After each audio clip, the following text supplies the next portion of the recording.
नमस्कार, नेपाल अनलाइन स्कुलमा यहाँहरूलाई स्वागत छ। आजको क्लासदेखि हामी कक्षा 1 को मोरल एजुकेसन अर्थात् नैतिक शिक्षा सुरु गर्न गइरहेका छौँ। कक्षा 1 को मोरल एजुकेसनमा धेरैवटा च्याप्टरहरू छन् र त्यो मध्ये आज हाम्रो पहिलो च्याप्टर 1 अनेस्टीका बारेमा पढ्न गइरहेका छौँ। अनेस्टी अर्थात् इमानदारिता। अब अनेस्टी या इमानदारिता भनेको के हो त?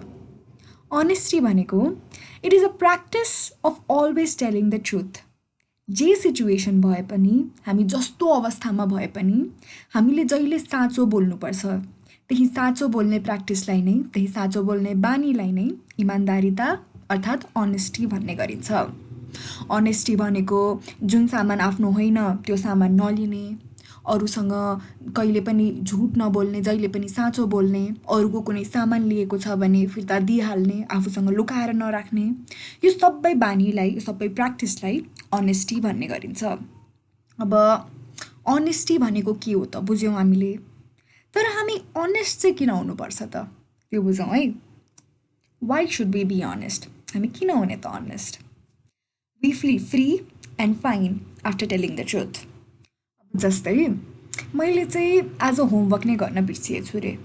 अब होमवर्क त गर्न बिर्सिएँ। अब स्कुलमा म्यामले सबैलाई ल होमवर्क निकाल त सबैजनाले भन्नुभयो। अब मेरो त होमवर्क नै छैन। यदि मैले त होमवर्क घरमै बिर्सिएर आएँ या गरेको थिएँ म्याम कपी चाहिँ ल्याउन बिर्सिएछु, यस्तो केही भने त त्यो त झुट बोलेको भयो नि त। यदि झुट बोलेपछि चाहिँ नि आफैलाई नराम्रो लाग्न थाल्छ क्या। मैले किन झुट बोल्यो होला, साँचो बोलेको भए पनि हुन्थ्यो नि, म्यामले के नै गर्नुहुन्थ्यो र, पनिसमेन्ट दिनुहुन्थ्यो, अनि त्यसपछि अर्को पालिको लागि झन् मैले सिक्थेँ। त्यसरी बुझिन्छ नि त। यदि मैले साँचो बोलेको भए अनि साँचो बोलेर म्याम अर्को पालिदेखि पक्का गर्छु, आजलाई चाहिँ सरी भने म्यामले पनि ओहो यो मान्छे त अनेस्ट रहेछ भनेर बुझ्नुहुन्छ। त्यसपछि हामीलाई पनि खुसी हुन्छ र म्याम पनि हाम्रो कुरा सुनेर खुसी हुनुहुन्छ र त्यो पालिको लागि पनिसमेन्ट नदिएर हामीलाई माफी पनि गरिदिन सक्नुहुन्छ। अर्को रिजन भनेको it brings us happiness and helps us in difficulty. भनेको अब हामीलाई खुसी त लाग्छ, मैले अनेस्ट भएँ, झुट बोलिनँ, अरूको सामान लुकाइनँ, अनि त्यसपछि त्यो हामीलाई खुसी हुनुको साथसाथै हामीलाई चाहिँ डिफिकल्ट सिचुएसनमा पनि हेल्प गर्छ क्या। हामी पछि एउटा कथा पनि पढ्छौँ, त्यो कथाबाट पनि हामीले बुझ्छौँ किन अनेस्टी चाहिन्छ भनेर। अर्को कुरा भनेको चाहिँ मैले भर्खर अघि सुनाएँ नि कुरा, कसरी म्यामलाई यदि मैले सरी भनेको भए म्यामले सायद मलाई पनिसमेन्ट दिनबाट पनि रोक्नुहुन्थ्यो होला, मतलब आफूलाई पनिसमेन्ट दिनबाट रोक्नुहुन्थ्यो होला, अनि मैले पनिसमेन्ट पाउँथिनँ होला। त्यसैले अब अनेस्टीको कारणले मैले गल्ती गरेको भए पनि यहाँ पनिसमेन्ट त पाइनँ नि त। त्यही भएर हामीले झुट चाहिँ कहिले पनि बोल्नु हुँदैन। अर्को एउटा इक्जाम्पल हेरौँ है। जस्तै मैले एउटा पसलमा गएर अब चक्लेट चोरेर खाएछु रे है, चक्लेट चोरेर खाएछु रे, तर अब त्यो पसलेले देखिहालेछ अरे मैले चक्लेट लिएको अनि खाइ पनि हालेको। त्यसपछि ए नानी चक्लेट किन लिएको भनेर मलाई सोध्यो रे। मैले कहाँ चक्लेट लिएर, मैले त्यो पसलेलाई जवाफ फर्काएँ। अब मैले त्यो पसलेले कि त मलाई जान दिन्छ कि त मलाई मेरो मम्मी बाबालाई बोलाउँछ या त अरू कुनै पनिसमेन्ट दिन्छ मलाई। तर यदि मैले त्यहाँ साँचो बोलेर सरी भनेको भए अनि त्यो चक्लेटको पैसा तिरेको भए त्यो पसलेले जान दिन्थ्यो मलाई। अब यसपालि उसले मलाई पनिसमेन्ट दियो कि त मेरो मम्मी बाबालाई बोलायो कि त मलाई जान दियो, तर अर्को पालिदेखि त त्यो पसलेले मलाई भरोसा त गर्दैन, मलाई सामान नै नदिन पनि बेर छैन। अब यसले त मलाई डिफिकल्टीमा पार्यो नि त नि, मलाई प्रब्लम हुन गयो यसले गर्दा चाहिँ। त्यही भएर हामी जहिले पनि अनेस्ट हुनुपर्छ। अनेस्ट भएपछि यसले हामीलाई ह्याप्पिनेस दिन्छ र हामीलाई पछि यदि कुनै डिफिकल्टी हुन गयो भने त्यो डिफिकल्टीबाट बचाउन पनि एकदमै धेरै मद्दत गर्न सक्छ। अब अर्को भनेको चाहिँ there is power in honesty. Power भनेको चाहिँ कस्तो भन्दाखेरि जस्तै हामी एउटा ग्रुपमा छौँ रे है, मेरो क्लासमा चाहिँ मेरो साथीहरूको एउटा ग्रुप छ रे। अब त्यसपछि मैले त्यो ग्रुपबाट मेरो एउटा साथीको पेन्सिल चोरेछु रे है। अब पेन्सिल चोरेपछि अब त्यो साथीले चाहिँ मेरो ग्रुपमा सोध्न थाल्यो रे, मेरो पेन्सिल कसले लियो भन्दै।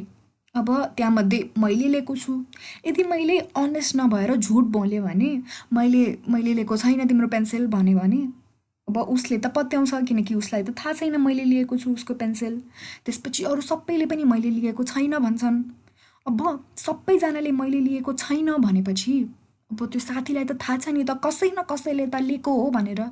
त्यसपछि ऊ त्यो ग्रुपमा कसैलाई सबैलाई ट्रस्ट गर्न छोडिदिन्छ। अब त्यसरी ग्रुप टुक्रिएन त है। त्यसै कारणले चाहिँ अनेस्ट हुन एकदमै धेरै जरुरी छ। आफ्नो लागि पनि अरूको लागि पनि सबैको लागि अनेस्टी इमान्दारिता चाहिँ एकदमै नै धेरै इम्पोर्टेन्ट हुन्छ।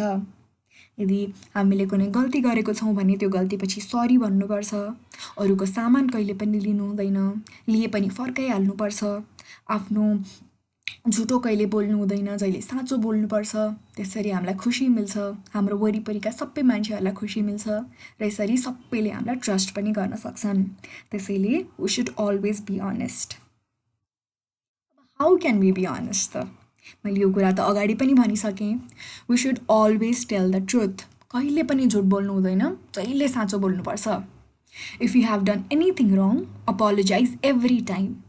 यदि तिमीले कुनै गल्ती गरेको छौ भने, यदि केही प्रब्लम छ भने है, यदि आफूले गल्ती गरे जस्तो लाग्छ भने एनिथिङ रङ सरी भनिहाल्नुपर्छ।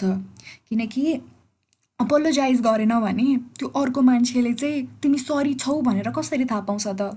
तिमीलाई नराम्रो त लागिरहेको छ, तर तिमीले उसलाई मलाई नराम्रो लागेको छ, म अबदेखि यस्तो कहिले गर्दिनँ भनेर भनेनौ भने उनले त तिमी त सरी नै छैनौ, तिमीलाई त पश्चाताप नै भएको छैन आफ्नो कुराको भनेर सोच्न सक्छ। त्यसैले if you think you have done anything wrong, you should always apologize. अर्को भनेको चेन्ज योर ह्याबिट्स। यदि भाइ बहिनीहरू तिमीहरूमध्ये कसैको झुट बोल्ने बानी छ, या त केही गरी कसैको सामान लिने बानी छ, या त यस्तै जालझेल फटाइ गर्ने बानी छ भने नि त्यो बानीलाई चाहिँ चेन्ज गरिहाल्नुपर्छ है। यो अहिले त सानो छौ, त्यही भएर यो बानी त धेरै ठुलो नलाग्ला, तर पछि गएर यही बानी डेभलप भएर एकदमै खराब बानी बन्न सक्छ क्या। त्यो बानीले धेरै ठुलो ठुलो प्रब्लममा फसाउन सक्छ। त्यही भएर है भाइ बहिनीहरू, आफ्नो बानी चेन्ज गर्ने, अलवेज टेल द ट्रुथ, जहिले साँचो बोल्ने र कसैको सामान नलिने, कतैबाट चिट नगर्ने, कसैलाई चिट नगर्ने, जहिले के भन्छ अरूले भनेको मान्ने। अनि त्यसपछि बल्ल सबैले आफूलाई ट्रस्ट गर्न सक्छन् र आफू खुसी पनि हुन सकिन्छ। Be the best version of yourself. यदि तिमी जालझेल नगरिकन, छलकपट नगरिकन एकदमै सादा जिन्दगी बिताउन सक्छौ भने why shouldn't you do that? You should do that, हैन? त्यसैले you should always be the best version of yourself. तिमी कसरी चाहिँ सबैभन्दा राम्रो मान्छे बन्न सक्छौ, जहिले त्यस्तै बन्नुपर्छ है। That is how you can be honest. त्यसपछि मात्रै you can be the number 1 जहाँ गए पनि। अब स्टोरी टाइम। अब चाहिँ हामी एउटा कथा पढौँ है। म चाहिँ एउटा कथा सुनाउँछु, यहाँ चाहिँ फोटोहरू आउँछन् अनि तिमीहरू चाहिँ आनन्द लिएर कथा सुना है। This is a story of a honest cow. एउटा इमान्दार गाईको कथा हो यो चाहिँ। एकचोटि चाहिँ के रहेछ भन्दाखेरि एउटा गाई चाहिँ एउटा सेडमा बस्ने रहेछ आफ्नो बाछासँग प्लस अरू गाईहरूसँग पनि। गाईहरूको चाहिँ एउटा सानो बस्ती जस्तै रहेछ है। त्यसपछि एक दिन चाहिँ यो गाई चाहिँ चर्दा चर्दै आफ्नो चर्ने ठाउँभन्दा अलिकति टाढै पुगेछ। अनि चर्ने ठाउँभन्दा अलिकति टाढा पुग्ने बित्तिकै एउटा टाइगर, एउटा बाघ त अगाडि आइहालेछ। ल आज चाहिँ मैले बल्ल पाएँ है, पेटभरि खाने शिकार भनेर बाघ चाहिँ खुसी हुँदै हुँदै त्यो गाईको नजिकै आइपुगेछ। अब गाई त एकदमै डराउन थाल्यो त्यो बाघ नजिक आएको देखेर। मेरो त बाछा घरमा एक्लै छ अनि अरूहरूलाई पनि थाहा छैन म कहाँ छु भनेर, ला अब मेरो के होला भन्दै एकदमै डराउन थालेछ गाई त। तर त्यो गाई चाहिँ एकदमै इमान्दार थियो। अब त्यो बाघ त एकदमै तयार भएर बसेको छ खानको लागि, र आज चाहिँ मेरो पेट मजाले भरिने भयो है भन्दै खानलाई तयार छ। अब गाईलाई चाहिँ के गरौँ भएछ। त्यसपछि त्यो गाईले चाहिँ, बाघ अहिले मलाई जान देऊ, मेरो घरमा बाछा छ, त्यो बाछालाई भेट्छु म एकचोटि अन्तिमपल्ट, उसलाई अरू गाईहरूको जिम्मा लगाइदिन्छु, त्यसपछि तिमीसँग फर्किएर आउँछु अनि तिमी मलाई त्यति बेला खाऊ है भन्यो रे गाईले चाहिँ। तर अब बाघले त कसरी पत्याउने, त झुट बोलिरहेको छस् भनेर बाघले चाहिँ नपत्याइकन गाईलाई त्यहीँ नै राखिराख्ने विचार गर्यो। तर गाईले फेरि बिन्ती भाउ गर्यो, होइन बाघ मैले झुट बोलेको होइन, म एकदम इमान्दार गाई हो, म जान्छु बाछालाई एकचोटि अन्तिमपल्ट भेट्छु त्यसपछि तिमीतिर आउँछु र तिमी मलाई जे पनि गर्न सक्छौ।